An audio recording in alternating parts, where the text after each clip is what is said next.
السلام عليكم ورحمة الله وبركاته.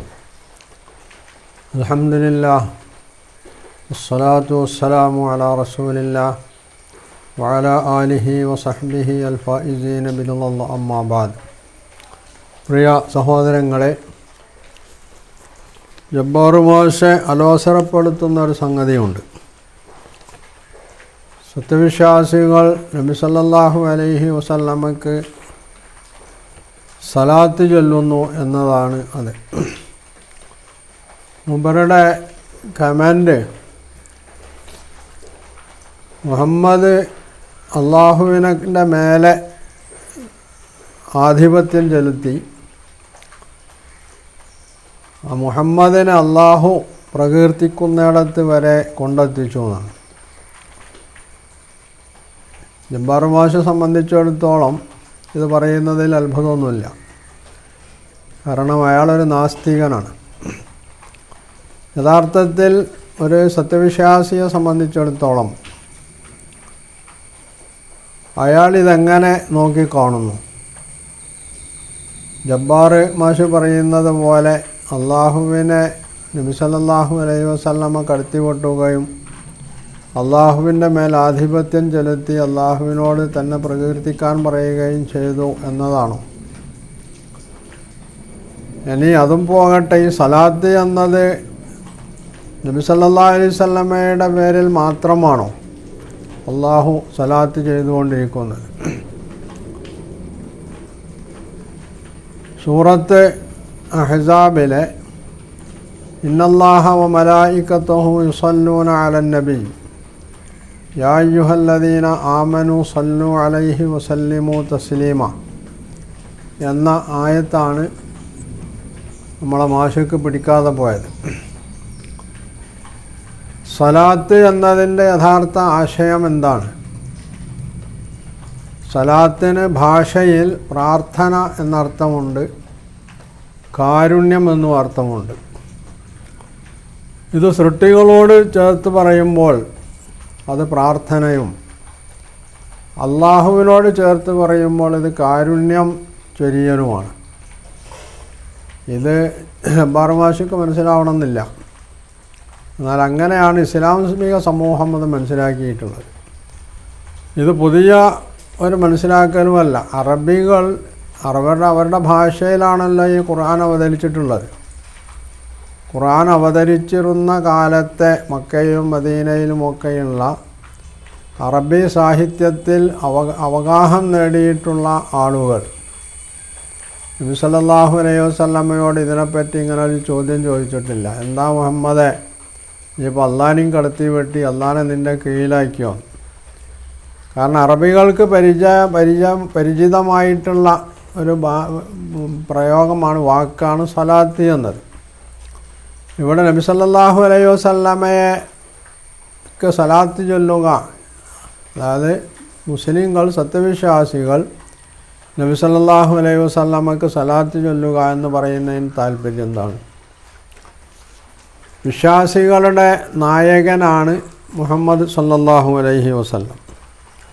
ആ നായകനെ സ്നേഹിക്കുകയും അദ്ദേഹത്തോട് പ്രതിബദ്ധത പുലർത്തുകയും അദ്ദേഹത്തിൻ്റെ ജീവിതം സ്വന്തം ജീവിതമായി മാതൃകയായിട്ട് അംഗീകരിക്കുകയും ചെയ്യുമ്പോഴാണ് ഒരാൾ മുസ്ലിമായി തീരുക. അപ്പോൾ ആ പ്രവാചകനോടുള്ള സ്നേഹ വാത്സല്യത്തിൻ്റെ പേരിലാണ് സത്യവിശ്വാസികൾ അദ്ദേഹത്തിന് വേണ്ടി സ്വലാത്ത് ചൊല്ലുന്നത്. മലക്കുകൾ അള്ളാഹുവിൻ്റെ ആജ്ഞ അനുസരിച്ച് നബി സല്ലല്ലാഹു അലൈഹി വസല്ലമക്ക് വേണ്ടി നന്മക്ക് വേണ്ടി പ്രാർത്ഥിച്ചുകൊണ്ടിരിക്കുന്നു. എന്നാൽ ഇത് അള്ളാഹുവിനോട് ചേർത്ത് പറയുമ്പോൾ അള്ളാഹു നബി സല്ലല്ലാഹു അലൈഹി വസല്ലമയെ അനുഗ്രഹിക്കുക എന്നതാണ് അവിടെ നടക്കുന്നത്. നബി സല്ലല്ലാഹു അലൈഹി വസല്ലമയെ സംബന്ധിച്ച് ഖുർആൻ വിശേഷിപ്പിച്ചത് അള്ളാഹുവിൻ്റെ ദാസൻ, അള്ളാഹുവിൻ്റെ റസൂൽ, ദൂതൻ എന്നിങ്ങനെയാണ്. ഇത് നബി സല്ലല്ലാഹു അലൈഹി വസല്ലമ തന്നെ അനുയായികളെ പഠിപ്പിച്ചിട്ടുള്ള കാര്യവുമാണ്. നിങ്ങൾ മുഹമ്മദ് റസൂലുള്ളാഹി അബ്ദുഹു വ റസൂലുഹു, അള്ളാഹുവിൻ്റെ ദാസനും ദൂതനുമാണെന്നേ പറയാവൂ. ക്രിസ്ത്യാനികൾ യേശുവിനെ ഈസ ബിൻ മറിയമിനെ അദ്ദേഹം അർഹിക്കാത്ത വിധം ആദരിച്ചതുപോലെ നിങ്ങൾ എന്നെ ആദരിക്കാൻ പാടില്ല. ലാ തത്റൂനി കമാ അത്തറത്തിൻ നസാറ അൽ മസീഹ ബിൻ മറിയം എന്ന് നബി സല്ലല്ലാഹു അലൈഹി വസല്ലം അനുയായികളെ പഠിപ്പിക്കുന്നുണ്ട്. ഇത് അള്ളാഹുവിനോട് ചേർത്ത് പറയുമ്പോൾ അള്ളാഹുവിൻ്റെ റഹ്മത്ത്, കാരുണ്യം അത് റസൂലിനെ വർഷിക്കുന്നു എന്നാണ് പറഞ്ഞതിൻ്റെ താല്പര്യം. ഇതിനെയാണ് ഇദ്ദേഹം അള്ളാഹു റസൂലിനെ പ്രകീർത്തിക്കുന്നു എന്ന് പറഞ്ഞിട്ടുള്ളത്. ഇനി പ്രകീർത്തനം എന്ന് പറഞ്ഞാൽ ഒരാളുടെ നന്മ പറയുക, അദ്ദേഹത്തിൻ്റെ മഹത്വങ്ങൾ എടുത്തു പറയുക എന്നതാണെങ്കിൽ അത് അള്ളാഹു ഖുർആനിൽ ഒരുപാട് സ്ഥലത്ത് നബി സല്ലല്ലാഹു അലൈഹി വസല്ലമയുടെ മഹത്വം എടുത്ത് പറഞ്ഞിട്ടുണ്ട്. ഇന്നക ലഅലാ ഖുലുഖിൻ അലീം, നീ മഹത്തായ സ്വഭാവത്തിൻ്റെ ഉടമയാണ് എന്ന് പറഞ്ഞുകൊണ്ട് ഖുർആൻ വിശേഷിപ്പിക്കുന്നുണ്ട്. അതുപോലെ ലഖദ് ജാഅക്കും റസൂലും മിൻ അൻഫുസിക്കും എന്ന് പറഞ്ഞുകൊണ്ട് അങ്ങനെ പറയുന്നുണ്ട്. പല രീതിയിലും ഖുർആൻ നബി സല്ലല്ലാഹു അലൈഹി വസല്ലമയെ പ്രകീർത്തിച്ചിട്ടുണ്ട്. അതൊരു മോശമായിട്ടുള്ള സംഗതിയൊന്നുമല്ല. ഉടമ അടിമയെ പ്രകീർത്തിച്ചുകൂടാ എന്നാണ് ജബ്ബാർ മാഷയുടെ കാഴ്ചപ്പാടെങ്കിൽ അദ്ദേഹത്തിന് അടിമയും ഉടമയും തമ്മിലുള്ള, അള്ളാഹുവും മനുഷ്യനും അല്ലെങ്കിൽ സത്യവിശ്വാസിയും തമ്മിലുള്ള ബന്ധം അത് മനസ്സിലായിട്ടില്ല എന്നതാണ് എന്ന് മനസ്സിലാക്കേണ്ടത്. ഇവിടെ പാരസ്പര്യം എന്ന് പറയുന്ന ഒരു സംഗതിയുണ്ട്.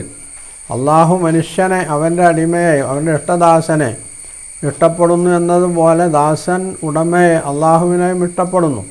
ഈ ഇഷ്ടത്തിൻ്റെ അടിസ്ഥാനത്തിലാണ് ഈ കാരുണ്യം ചൊരിയലും നബിക്ക് വേണ്ടി കാരുണ്യത്തിന് വേണ്ടി പ്രാർത്ഥിക്കണമെന്ന് സത്യവിശ്വാസികൾക്ക് നിർദ്ദേശം നൽകിയിട്ടുള്ളതുമൊക്കെ.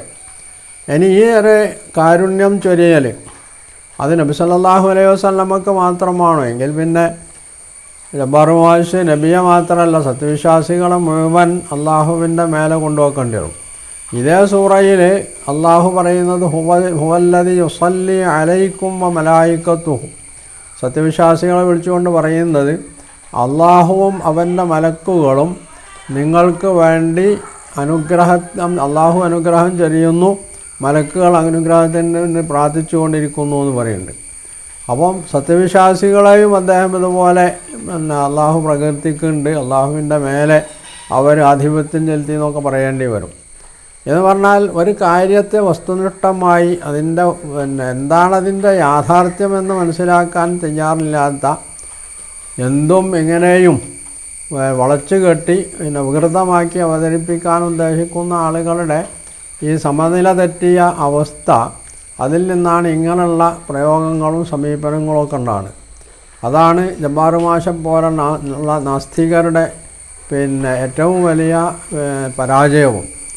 അവർക്ക് ഈ വസ്തുത മനസ്സിലാക്കാൻ കഴിയില്ല. കാരണം അവർക്ക് ദൈവമില്ല, പരലോകമില്ല, ദൈവത്തിൻ്റെ അനുഗ്രഹമില്ല, അങ്ങനെ ഒരു സംഗതിയില്ലല്ലോ.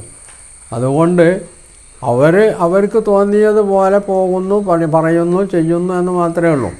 അത് വച്ചിട്ടാണ് ഈ ജബ്ബാർ മാഷ് ഇവിടെ നബി സല്ലല്ലാഹു അലൈഹി വസല്ലമക്ക് അള്ളാഹു ചൊരിയുന്ന അവൻ്റെ സലാത്ത്, റഹ്മത്ത്, കാരുണ്യത്തെ സംബന്ധിച്ച് ഇങ്ങനെയൊക്കെ വികൃതമായി ചിത്രീകരിക്കുന്നത്. ഇത് പ്രവാചകൻ്റെ മാത്രമല്ല സത്യവിശ്വാസികൾക്ക് കൂടി അള്ളാഹു ഈ കാരുണ്യം ചൊരിയുണ്ടെന്നാണ്. ഹുവല്ലദി യുസല്ലി അലൈക്കും വ മലായികത്തുഹു, അവൻ്റെ മലക്കുകൾ സത്യവിശ്വാസികൾക്ക് വേണ്ടി കാരുണ്യത്തിന് വേണ്ടി പ്രാർത്ഥിച്ചുകൊണ്ടിരിക്കുന്നുണ്ട് എന്ന് മാത്രമല്ല, മലക്കുകൾ വിശ്വാസികൾക്ക് വേണ്ടി വേറെ നടത്തുന്ന പ്രാർത്ഥനയെ സംബന്ധിച്ചും ഖുർആൻ പറയുന്നുണ്ട്. കേവലം ഒരു സലാത്ത് മാത്രമല്ല, അവരുടെ പാപത്തിന് വേണ്ടി പാപം പുറത്തു കൊടുക്കാൻ ആവശ്യപ്പെടുന്നുണ്ട്, അവരെ സ്വർഗത്തിൽ പ്രവേശിപ്പിക്കാൻ ആവശ്യപ്പെടുന്നുണ്ട്, അവരുടെ ബന്ധുക്കൾ, ആ ബന്ധുക്കളെ അവരോടൊപ്പം സ്വർഗത്തിൽ പ്രവേശിപ്പിക്കാൻ വേണ്ടി മലക്കുകൾ ആവശ്യപ്പെടുന്നതൊക്കെ ഖുർആൻ എടുത്തു പറഞ്ഞിട്ടുണ്ട്. ഇത് വിശ്വാസികൾക്ക് ലഭിക്കുന്ന, അള്ളാഹുവിൽ നിന്ന് ലഭിക്കുന്ന പ്രത്യേകമായിട്ടുള്ള ആനുകൂല്യവും അവൻ്റെ ഔദാര്യവുമാണ്. അത് ജബ്ബാർ മാഷെ പോലുള്ള ആളുകൾക്ക് കിട്ടില്ല എന്നുള്ളത് കൊണ്ട് ആയിരിക്കണം അദ്ദേഹം ഇതിൻ്റെ നേരെയൊക്കെ ഇത്രത്തോളമുള്ള ഒരു തരം കലിപ്പുമായിട്ട് രംഗത്ത് വന്നിട്ടുള്ളത്.